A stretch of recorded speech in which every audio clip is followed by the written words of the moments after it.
Hello there, Sorry from 17 once again. This is my Battlefield 4 hard difficulty video walkthrough. This is mission 1, it's entitled Baku. So, this is going to be an interesting guide, this one, folks, because I've never done anything quite like this one. And you might be wondering, well, what do you mean, Chris? You've played a whole bunch of first-person shooters, how is this any different? Well, it isn't really. You know, it's the most recent edition of the modern military shooters that happen every year. This year it just so happens to be Battlefield 4 and Call of Duty Ghosts, which are the two that are competing. And there's nothing new about that. It happens most years. You know, DICE are trying to compete with Activision, which seems like a bad deal. Even though Battlefield 4 is a fine game, I've had a lot of fun with it so far. I haven't had a chance to check the multiplayer just yet. But when I say that this is something I've not done before, what I mean by this, folks, is after the first 2 levels of this guide, the rest of the guide that you're going to be watching is all blind. And to anybody uninitiated with that kind of terminology on guide making, it means this what you're watching right now is my second attempt through this level. I'd beaten the game, I came back and I recorded this and I recorded the next level. So this is me playing right now with an entire campaign's worth of knowledge of this game, which is usually the way I make every guide. And there is a philosophy behind that. It's, you know, if I play the game, not only am I acclimatized to the controls, but I know what I'm doing, I know where I'm going, and there's no surprises, and then I can get, you know, the best possible guide put out as quickly as I physically can.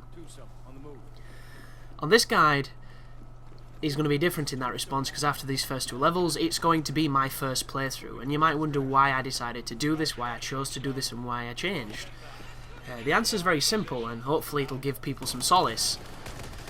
That was a really bad attempt at knifing as well. The knife on this game is kind of weird. It locks you into this overly long, not very satisfying, and not really well animated death sequence, which doesn't make any sense, because those kind of animations have existed for a very long time, and they've looked significantly better than they do in this game. Like, why does he not just shove it in the guy's chin and make a really satisfying crunchy noise?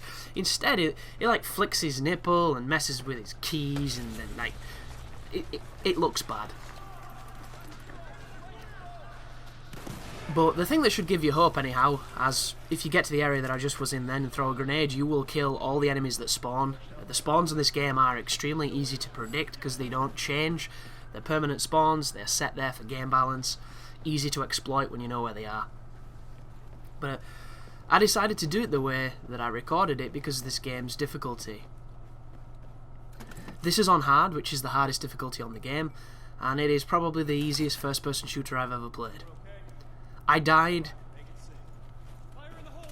3 times on the entire campaign. The first time was from a helicopter because I didn't run fast enough in a programmed shooting sequence at the end of this level, because I turned around immediately thinking there'd be collectibles or something and the chopper killed me. Second time was car related because I ended up putting my car in a place it shouldn't be and the game just kind of failed. And then the final area was on an aircraft carrier. I got took out by a piece of geometry sliding off the aircraft carrier, which was an insta-kill, which was quite fun. But that aside, I was never killed. Never killed by the enemies. Never killed by the challenge of the game once. Through 2 entire playthroughs. The damage is so minimal that when you get shot, you can just grit your teeth and bear it like you're Arnold Schwarzenegger in Raw Deal. You know? You ain't got time to bleed. It's ridiculous. Just, you get on with it, and it doesn't make any sense. Battlefield 3 was quite easy too. The only time it was ever really all that challenging was shotguns, up close with shotguns. This game doesn't even have that. The shotguns are dangerous, obviously. 2 to 3 shots from a shotgun up close and you'll die. But that is 2 to 3 shots more than it would have normally taken. Like, traditional first-person shooter difficulty, if you look at a guy with a shotgun and you're close enough for him to kiss you, you are dead. You are dead before the muzzle flash has happened. You know, you're just gone. Not on this game. And there's 2 sides to this, folks. There's the one side of the person who just likes to play games, who's going for the achievement, or just wants to play on hard so he can get through the game and say he's done it. You know, the person who doesn't really want the challenge but faces it anyway, bravely. And I think those people are probably going to have a lot of fun, because this is not, you know, oh my god, I have to play this on a difficulty that I don't want to, this is going to be really, really hard. It's literally, I can play this like it was any difficulty and have a good time. Which, I think that's kind of cool, and if you watched my Black Ops 2 guide, it was the same with that game. I don't know why this is happening at all. You know, I don't understand why the difficulty's slipping so drastically. Because the other side of this is the person who's looking for a challenge, who's playing this on hard, and who is not finding it because it's not hard. And I've thought about why that might be. So my first thought is probably the most egotistical one of the lot. Even though it's not egotistical, it's just fact, really. I have played a lot of first-person shooters. The very first first-person shooter I played was Doom. Back on the... I played it on the SNES. I don't know why. You know, life was different back then. But that was the beginning of my first-person shooter career. And since then, I've played a first-person shooter on every console that's existed that had one. And I wasn't good at them. You know, back in the day I was terrible. I used to watch my dad play Turok on the N64 because, you know, it scared me. Turok 2, Seeds of Evil, it scared me at the time, and I used to watch him play it, and then when I came to play, I'd just shoot the seagulls, because I was an idiot. But as you get older, you get better, you know, you get more experience, all that good stuff. So, maybe the difficulty isn't as bad because we're all just better at playing the game. Valid observation, but I don't think it's true. Because the games have got easier. You know, there's just no two ways about that. And I'm just going to mention something here, folks. If you look closely at the screen, you'll notice that the edges are a little cut off. At the beginning of this game, when you turn it on, it asks you to adjust the depth of the screen, you know, to see how wide your telly is and line up the lines and everything. So I did that. I lined the lines up perfectly with my television, my 42-inch Sony Bravia TV that is a couple of yards left of me right now. And for some reason, when I recorded it, it made the screen bigger than the recording window.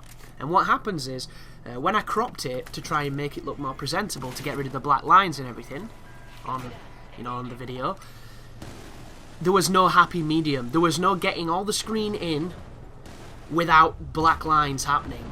So if I were to get all the screen, there would be an awful border at some point on the video. So I had to make, you know, the greater, or the lesser, sorry, of the two evils, which was literally cut off a little bit of screen.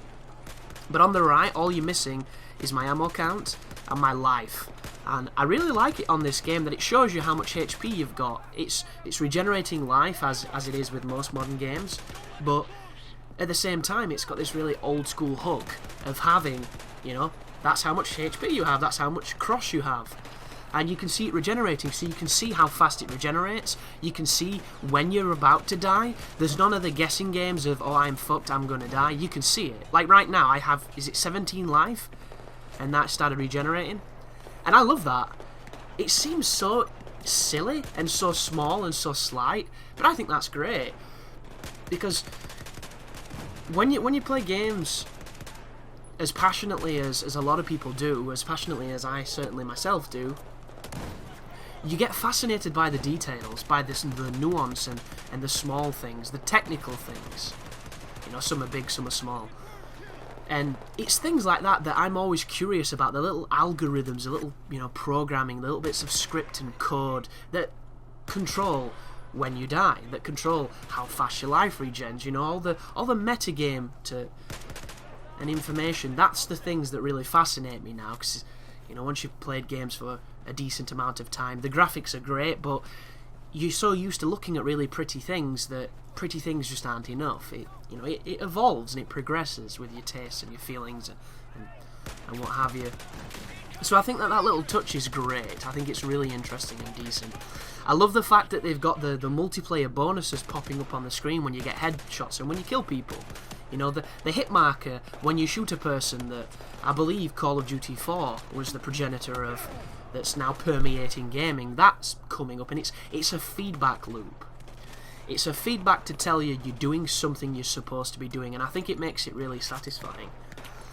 That's a problem right there. The enemies throw quite a lot of grenades, but once again, if you're used to playing, for instance, World at War on Veteran, then this is nothing. This is, you know, this is a light sprinkling.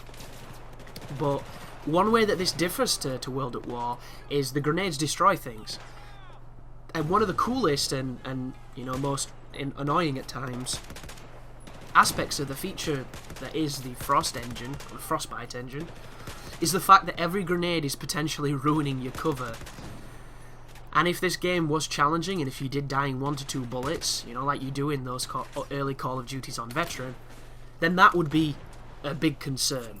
And how you would counter that would be quite simple. You would just be 9 miles away shooting people in the distance before they have even the aggro to see you because you're so far away.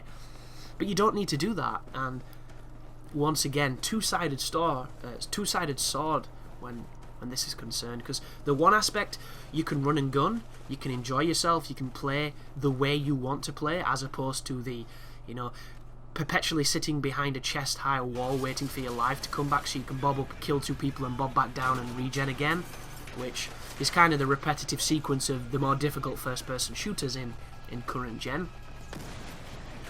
But at the same time, if you're here for the challenge, you might be bored. Or doing silly things. Because I don't know about your folks, but I always do silly things when I'm not being challenged by a game. Unless it's an experience that I'm going in without challenge in mind.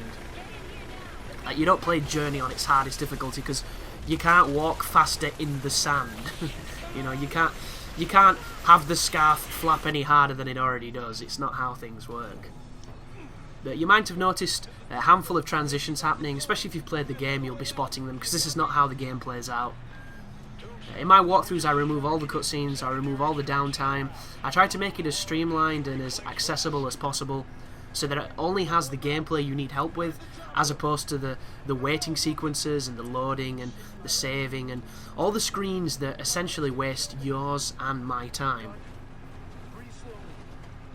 But this is a driving sequence. This is Battlefield after all. A lot of vehicles in this series. Not as prevalent as they were in the Bad Company series, but still here.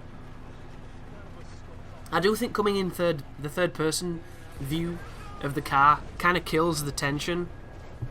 Because when you're in first person, watch this. Oh yeah! Do a nice little kickflip there on the car. Completely unintentional. I'm a terrible driver. But the vehicles in a section like this, when you're inside them, it's intense because you can see the other characters, you can see the NPCs, you know, you can see just what's happening, just the sheer terror of this scenario, being chased by this big attack chopper while your commander is injured and you're trying to escape in enemy lines. But when you pull out to like this, it definitely turns into a video game. And this bit is kind of weird because you'll notice I probably should have died there. It's almost like it has to hit you till death screen before it triggers this little burn those motherfucker moments. So all you have to do is hit it with the tube. Once you tube it, you're going to fall into the sea. And that is the end of the first mission. So thank you for watching, guys. Welcome to my Battlefield guide, and I hope to see you in the future episodes. So thank you for watching, and you take care now.